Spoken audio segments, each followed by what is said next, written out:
unexpected encounters and, well, unexpected side of people's character. I've always had a soft spot for that kind of thing. From the moment I met my college student girlfriend, I was completely smitten by the contrast in her personality. My name is Mike. I'm 30 and work in sales for a real estate company. I reckon I'm pretty average, like anyone you'd meet. If I have one thing to boast about, it's that I apparently have a knack for sales. I'm not exactly the motivated type, but for some reason, I've always been at the top of the sales charts since I joined. Getting big deals is what I'm known for in the office. I'm not particularly passionate about my job, and to be frank, I'm just working to eat. When I was job hunting, I was already determined to go with the first company that gave me an offer. And it happened to be this real estate agency. So when they try to ask me about my company spirit, I can't really answer it. Tonight, I'm sipping on some liquor that I don't even like, listening to my boss about his company pride. It's one of those typical corporate dinners, entertaining the bigwigs who were signing a huge deal with tomorrow. I was annoyed and wondered, why not just drink after we seal the deal? Inside, I'm seething, but on the outside, I'm all smiles. Guess you could say that's my special skill. By the time my boss was guiding the client into a taxi, saying hope all goes well tomorrow, I was wiped out. And now, I've got to hail a taxi for my own boss. What a pain. As I finally get a taxi, I stuff my boss inside and shut the door hard. He tells me, don't be late tomorrow. He's my direct supervisor, but he's not interested in the work's details. He just wants the credit and can't handle a deal on his own. Tomorrow's a competitive presentation, with a lot of rivals showing up. Feels more like I'm being used than relied on. Recently, I've come to realize that. I heave a sigh of relief as the taxi with my boss disappears from sight. I think of heading straight home and going to sleep, and I start heading to the nearest subway station. Despite it being a weekday, there's quite a crowd, and I weave through, trying not to bump into drunk folks. Fed up with the crowd, I opt for a less populated route, but that choice lands me in trouble. Someone help. Let go of me. I hear a young woman's plea for help in a dark alley. I instinctively turn towards the voice. I see a small-sized woman with glasses and a man, who looks like a playboy, having some sort of argument. The guy is pulling the woman by the wrist, dragging her towards an exit where a white van with its sliding door open awaits, likely his buddies inside. This looks like some crime scene for sure. I think about it, but honestly, I'm not keen on getting involved. As I'm deciding whether to walk away or intervene, I lock eyes with the distressed woman. The desperation in her gaze behind those glasses holds me. Without thinking, I find myself stepping between the man and her. I must have moved faster than I ever believed I could. Before I could think, my body just moved on its own. I guess there was something captivating in her eyes. Can't you see she's not into it? And are those guys your pals? This looks like a kidnapping. Isn't this a crime? My words seem to unnerve the guy, and he lets go of her arm. Sheltering her behind me, I tell the guy, just give up. To be honest, fighting isn't my strong suit. I really don't like confrontations or complications. Yet here I am, stirred into action by the intensity of her gaze. Back off, old man, or you'll get hurt. A guy spouting off words like some hoodlum on the street. Looking closer, he seemed like a college student. Hey, are these folks your friends? I turned and asked the girl. I've seen him around campus, but I have no association with him. She responded firmly. The guy momentarily looked hurt by her words. A tussle between me and him continued with shouts of let go and back off. Soon, the distant sound of police sirens grew closer. Probably, a passerby had seen the incident and called the police. Hearing the sirens, the guy clicked his tongue in annoyance. Just when I thought it was over, a heavy punch came flying at me with incredible force. I blacked out as I was slammed against a wall. The last thing I remember was that moment. When I woke up, I found myself in an unfamiliar room. The sunlight coming through the curtains. I felt a pain on my cheek, but my back was in even more pain. It seemed like I was on the second floor, with the distant sound of machinery coming from below. I recognized the nostalgic scent in the air. It was the smell of ink. Rising from the bed I'd been laid on, I checked my sore back. It appeared I had some scrapes. An old-fashioned clock on the wall showed it was 2 p.m. Oddly, I didn't feel panicky or desperate even though I was absent from work and had an important meeting that day. I absent-mindedly wondered who had taken over the crucial deal I was supposed to handle, but I quickly gave up on the thought. My cell phone, which was by the pillow, had a broken screen and seemed to be non-functional, probably from when I fell. Inadvertently, I had become that guy who loses contact on such an important day. My boss must be in a real panic. I said a silent sorry in my head for a moment and then let the thought go. I walked down the stairs, drawn to the sound of machinery. I found what seemed like a living area above a workspace. Judging by the number of dishes in the kitchen, I guessed maybe 2 people live here. Yet, I had no idea where I was. In front of me, there was a large machine with metal plates lined against the wall. I then guessed it's an old-fashioned letterpress printing shop, something I'd seen in books. Beside the machine, a tall man, wearing an apron made of sailcloth, was working. "Excuse me." I spoke hesitantly. He looked up, recognizing me, and gave a warm smile. "Ah, you're awake. You had quite a night. How you tried to help Valerie but ended up getting the worst of it," he remarked. He introduced himself as the older brother of Valerie, the college girl I had tried to help the previous night. Apparently, after I passed out, Valerie had dragged me to this place. That explained the scrapes on my back. He added with a slightly apologetic grin, "We probably should have called an ambulance." "Hey, can I borrow your phone? I need to call my office. I've missed work without notice." He casually tossed me his cell phone.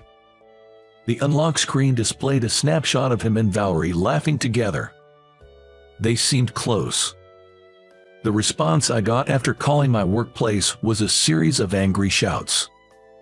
At some point, I felt like this is something I can't handle on my own, so I switched to speakerphone, letting the guy hear such a call.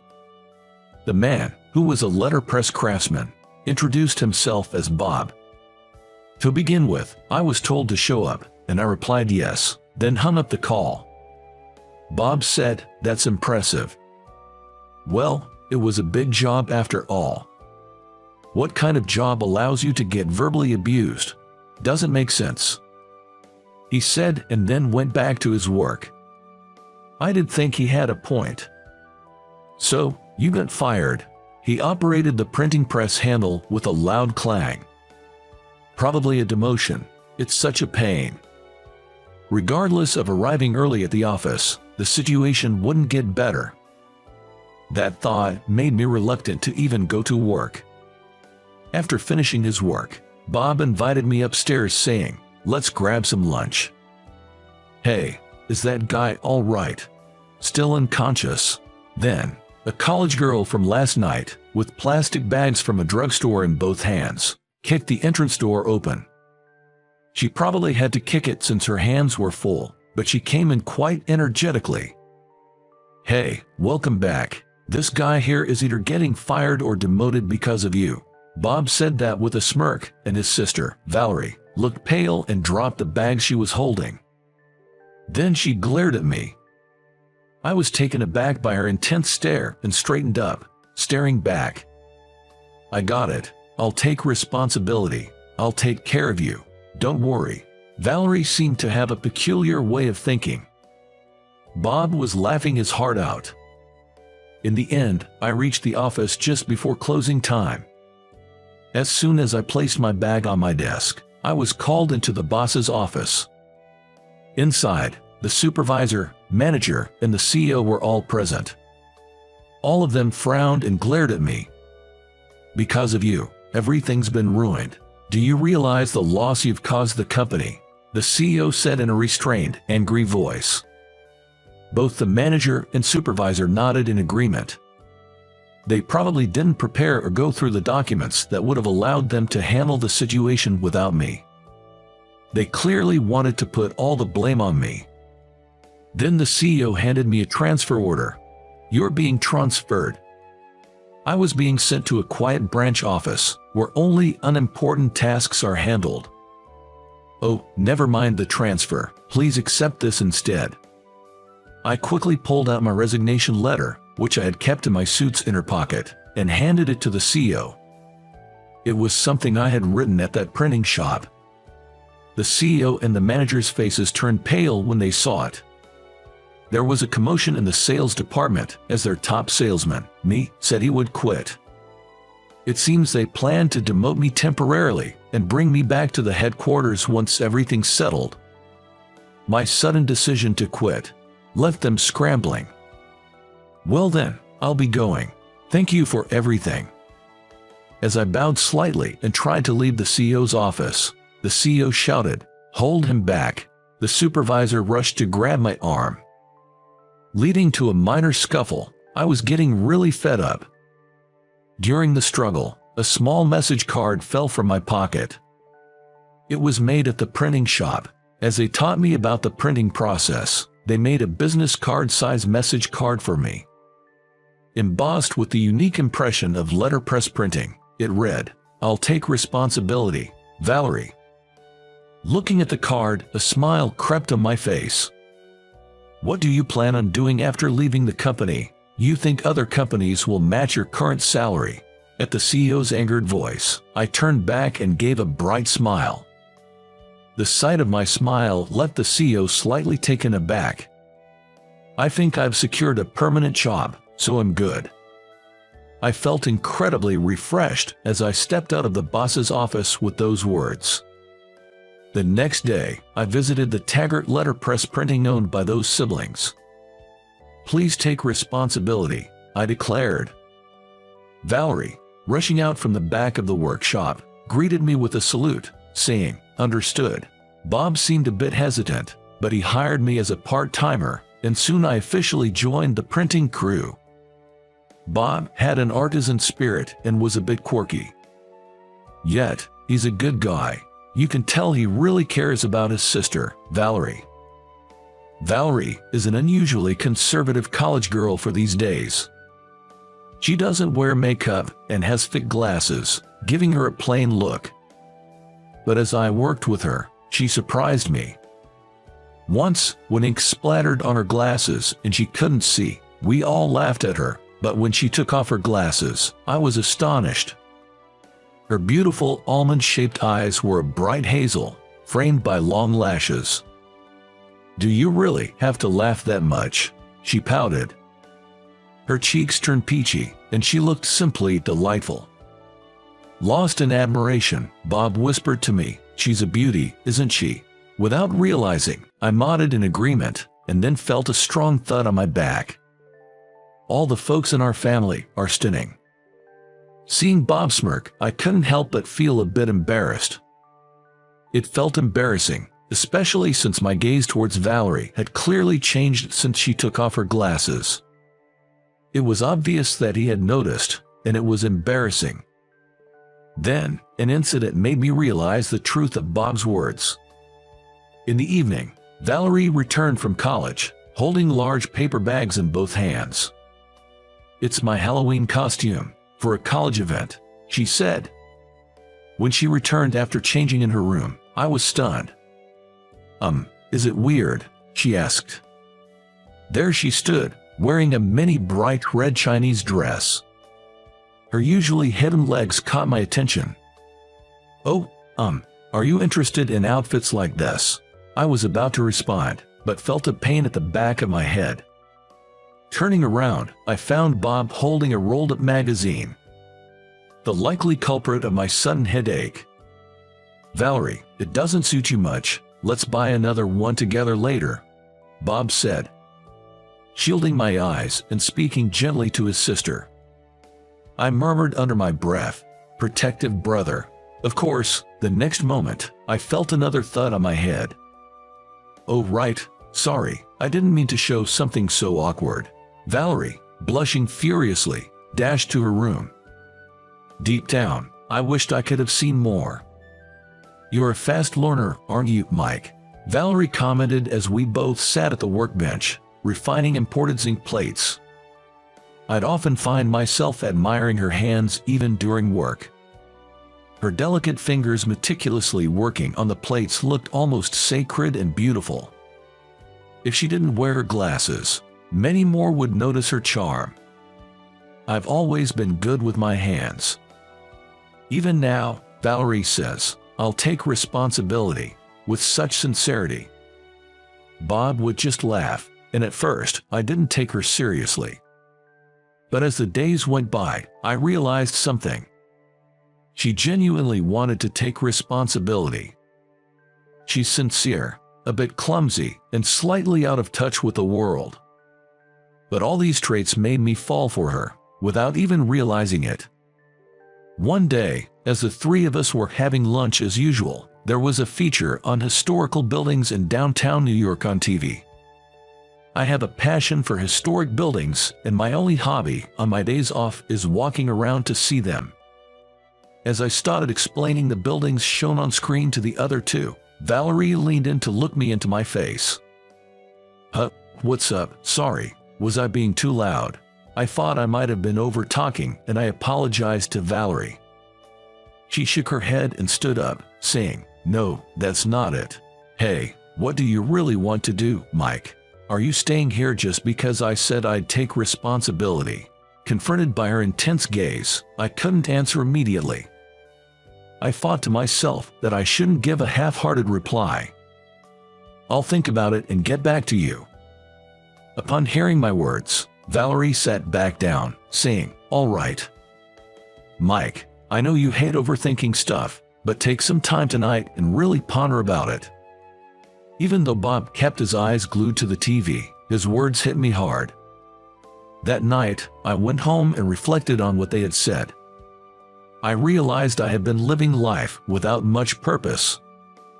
It was the same with my previous job. I feel like I was just going for the motions, working out of habit. No real attachments or regrets. Even when it came to girls, I had an easy come, easy go attitude.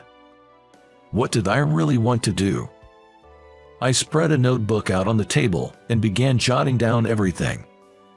Food I wanted to eat, books I wanted to read, things I wanted to do, and historic buildings I wanted to see all over the world. In no time, the pages were filled. I can't do all this, there's not enough time.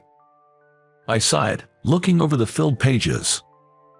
Then suddenly burst into laughter. There were photo books of historical buildings on a shelf, which I hadn't paid much attention to. If I hadn't met those two, I might have spent my life simply sighing over the images in those books. After laughing heartily, I felt a weight lift off my chest. "I'm quitting my part-time job today." The next morning, I announced this to Valerie and Bob right away. Bob, with a puzzled expression, remarked, "You're always so unpredictable." Yet I could tell he wasn't mad. "You figured out what you wanted?" Valerie asked, and I nodded confidently. "So, what's the plan?" "I'm going to see everything I've ever wanted to, until I'm satisfied." Valerie gave a delighted smile. "That sounds wonderful." I explained to them about my plan to visit historical sites around the world.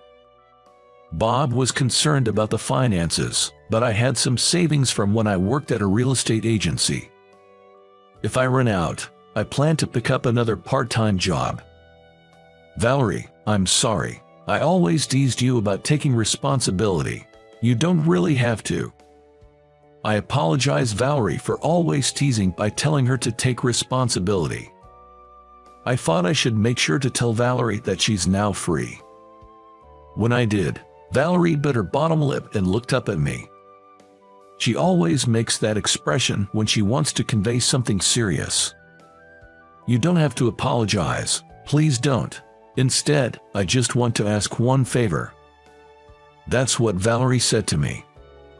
It was the first time she had ever asked me for a favor, so I was taken aback. "Hut, a favor? What is it?" I asked hesitantly, and with a serious look on her face, she said, "Is it okay if I wait for you, Mike?" I thought, what a sweet request. "Hey, Bob, can you step out for a bit? I want to hug Valerie." Bob retorted, "You know my answer is no. Don't push your luck." It seems touching her is off limits until I return. I feel the day I'll be calling Bob brother-in-law is getting closer. As proof, even though Bob verbally says no, he's still smiling. If God exists, I truly want to thank him. Thank you for leading me to the sibling that day. I've traveled for 3 years and have seen much of what the world has to offer. But there's still more I want to see. I've been documenting my travels on a blog.